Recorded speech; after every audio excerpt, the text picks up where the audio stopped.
Dan saya tahu ya, Yesus Kristus itu adalah firman Allah. Yang kemudian firman itu dibawa oleh malaikat kepada Bunda Maria.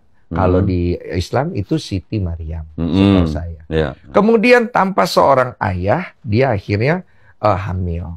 Seorang suami ya, dia hamil. Kemudian lahirlah Isa Al-Masih kalau di Islam, kalau di Kristen mengenalnya Yesus Kristus.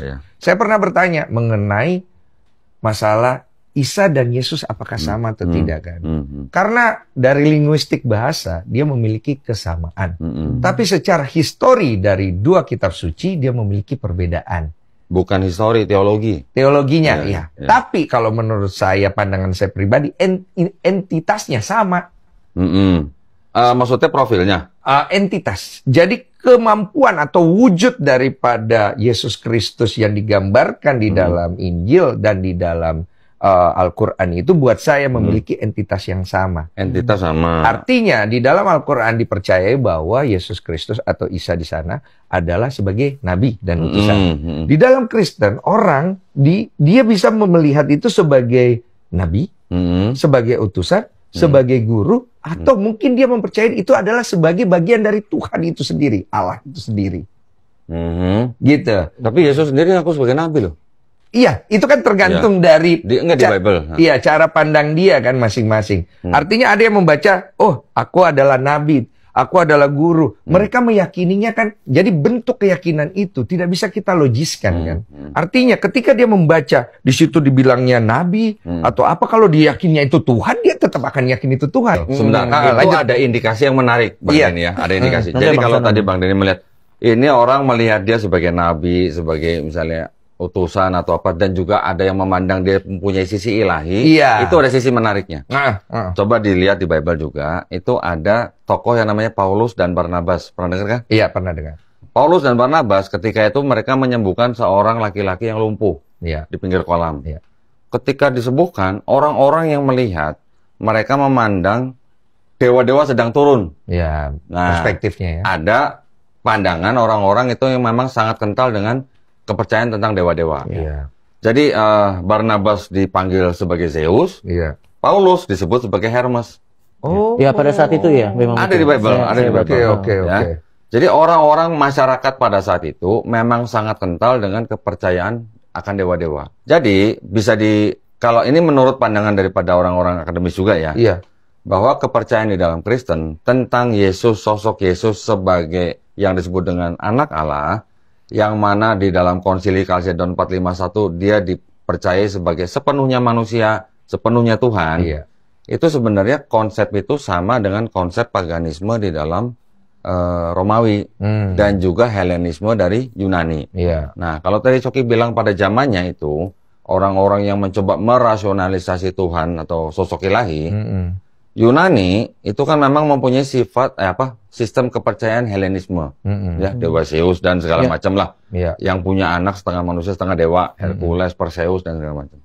Kepercayaan itu yang dibawa oleh bangsa Yunani oleh Alexander Agung ketika menguasai daerah Mediterranean, ya, Persia, Babilonia, Sumeria, Mesir, bahkan Palestina.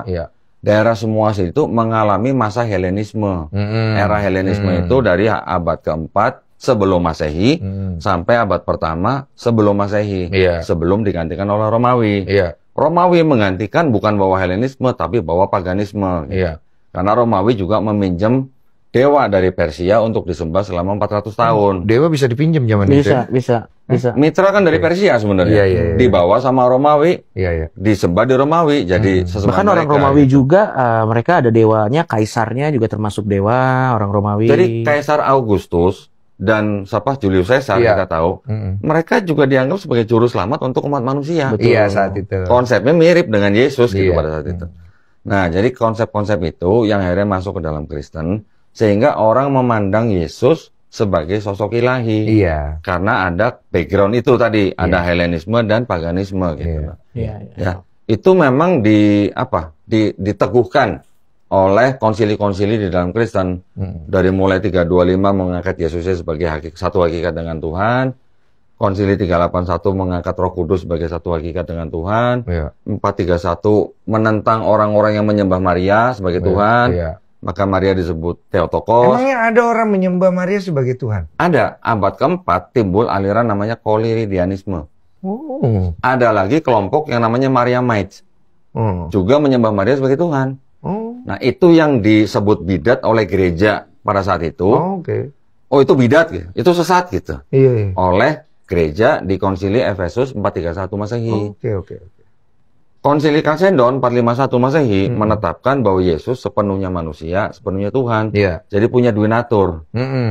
Mirip dengan konsepnya yang Hercules gitu.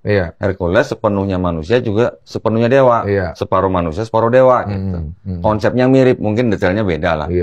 Nah, itu memang banyak sekali Kristen mengadopsi dari konsep-konsep yang seperti itu. Contoh misalnya ketika perjamuan kudus di Yohanes 6, 51, 54. Kan Yesus mengatakan, inilah tubuhku, inilah darahku. Barang siapa makan tubuhku, minum darahku, akan memperoleh hidup yang kekal.